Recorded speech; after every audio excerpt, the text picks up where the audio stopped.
Diana Fitriani dari kelas 10 TKJ 3. Di sini saya akan membahas tentang jaringan komputer dan internet yang ada di bab 4. A. Pengertian jaringan komputer dan internet. Jaringan komputer adalah kumpulan komputer dan perangkat yang saling terhubung untuk berbagi sumber daya dan informasi. Dan internet adalah jaringan global yang terhubung menggunakan internet protokol atau IP untuk menghubungkan jutaan jaringan komputer di seluruh dunia. Nah, jaringan komputer ini infrastruktur yang memungkinkan berbagai perangkat untuk terhubung dan berkomunikasi. Sementara internet adalah jaringan global yang memungkinkan akses ke berbagai informasi dan layanan di seluruh dunia melalui jaringan komputer. Jadi, internet bergantung pada jaringan komputer untuk beroperasi dan menyediakan layanan kepada pengguna. Yang pertama ada jaringan lokal. Pengertian jaringan komputer lokal adalah sebuah sistem yang terdiri dari beberapa komputer dan perangkat lainnya yang saling bekerja sama. Jaringan komputer lokal bisa disebut Local Area Network atau LAN. Dalam jaringan komputer lokal, jaringan ini dimanfaatkan untuk berbagi data, file, aplikasi, printer, dan masih banyak yang lainnya. Yang kedua adalah internet. Internet adalah sebuah sistem jaringan global yang terhubung secara luas menggunakan protokol komunikasi standar seperti TCP atau IP untuk menyediakan akses dan pertukaran data antara berbagai komputer dari perangkat di seluruh dunia. Istilah internet sendiri berasal dari bahasa Latin, yaitu inter, artinya adalah antara, dan net. Internet menyediakan segala informasi, bentuknya berupa tulisan, gambar, dan format multimedia lainnya. Yang ketiga adalah konektivitas internet. Berikut ini beberapa jenis koneksi internet yang memungkinkan perangkat kalian terhubung ke dalamnya. Yang A. Konektivitas internet pada jaringan berkabel.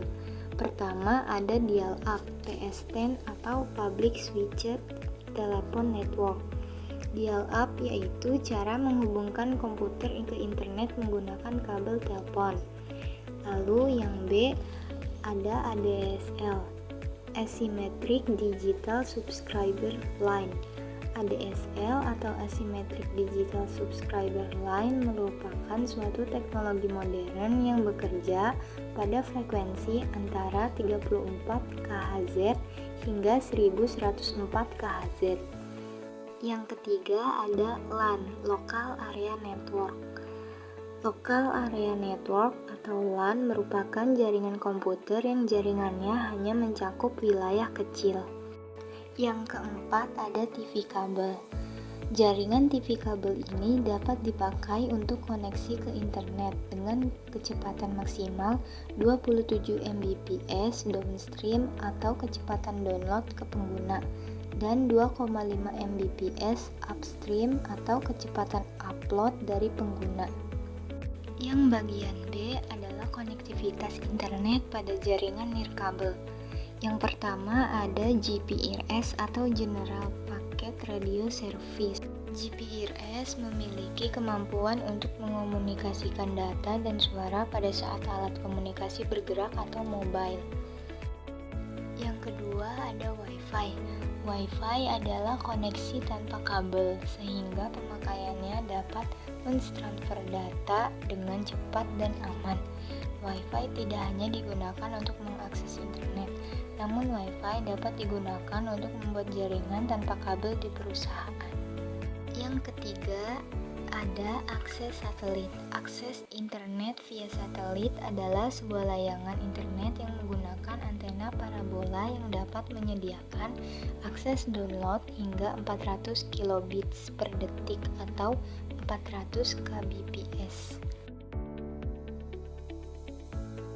B. Komunikasi data. Yang pertama, pengertian komunikasi data. Komunikasi data adalah pertukaran data data antara dua perangkat atau lebih yang tersambung melalui jaringan, baik jaringan lokal maupun jaringan internet. Contoh perangkat komunikasi data yang biasa digunakan yaitu laptop, smartphone, dan tablet. Kesimpulannya, komunikasi data memungkinkan pertukaran informasi secara efisien melalui jaringan komputer atau sistem komunikasi lainnya. Yang kedua, ada komponen komunikasi data. Komponen ini terdiri dari 5 macam unsur, yaitu yang pertama sumber atau source.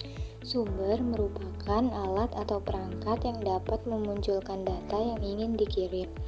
Contohnya, ketika kalian ingin mengirim pesan teks, maka yang diperlukan alat untuk membuat pesan teks tersebut. Alat-alat ini dapat berupa komputer dan perangkat inputnya, seperti mouse, keyboard, dan sebagainya. Yang B, pengiriman atau transmitter. Transmitter merupakan alat yang berfungsi untuk mengolah data yang berasal dari sumber sebelum dikirim melalui media pengiriman. Lalu yang C, media pengiriman atau transmission system. Media pengiriman merupakan jalur pengiriman yang menghubungkan sistem sumber atau source ke sistem tujuan atau destination. Selanjutnya, D, penerima atau receiver. Penerima atau receiver merupakan alat yang berfungsi untuk menerima sinyal dari media pengiriman dan mengolahnya kembali menjadi sebuah data yang dapat diproses oleh tujuan atau destination. Contoh receiver diantaranya komputer, laptop, handphone, telepon, dan sebagainya. Yang terakhir, E, tujuan atau destination. Komponen yang terakhir adalah tujuan atau destination. Tujuan tersebut berfungsi untuk mengolah data dari penerima atau receiver. Jadi, di sini prosesnya seperti pada transmitter. Data yang masih berupa kode biner diolah menjadi pesan teks sesuai dengan informasi yang dikirimkan oleh si pengirim pesan. Yang ketiga, ada klasifikasi komunikasi data. Komunikasi data dibagi menjadi 3 klasifikasi. Yang pertama yaitu komunikasi audio. Komunikasi audio adalah komunikasi data yang hanya memungkinkan penggunanya untuk mengirim dan menerima informasi dalam bentuk suara. Contoh dari komunikasi audio antara lain telepon, radio, voicemail, dan sebagainya. Lalu yang kedua ada komunikasi video. Komunikasi video merupakan komunikasi data yang memungkinkannya untuk mengirim dan menerima informasi dalam bentuk gambar. Contoh media komunikasi video antara lain CCTV, Videotron, outdoor, dan sebagainya. Yang terakhir ada C, komunikasi audio video. Seperti namanya, komunikasi audio video akan melibatkan 2 unsur, yaitu suara dan gambar. Jadi, komunikasi audio video merupakan komunikasi data yang memungkinkan pengguna untuk mengirim dan menerima informasi dalam bentuk suara dan gambar atau visual. Contoh media komunikasi audio video antara lain video call dan konferensi video. C, proteksi data saat berinternet. 1. Pengertian enkripsi. Pengertian dari enkripsi adalah proses mengubah atau menyandingkan data agar tidak dapat dibaca oleh pihak yang tidak berwenang, sehingga hanya penerima yang memiliki kunci dekripsi yang dapat membacanya. Jadi, enkripsi adalah proses teknis yang mengonversikan informasi menjadi kode rahasia, sehingga mengaburkan data yang dikirim, diterima, atau disimpan. Kedua, manfaat mengaplikasikan enkripsi. Yang pertama, kerahasiaan terjamin. Yang kedua, proteksi pada saluran percakapan WA, LINE, atau aplikasi chatting online lainnya, dan email. Yang ketiga, memberikan tambahan perlindungan pada digital cash.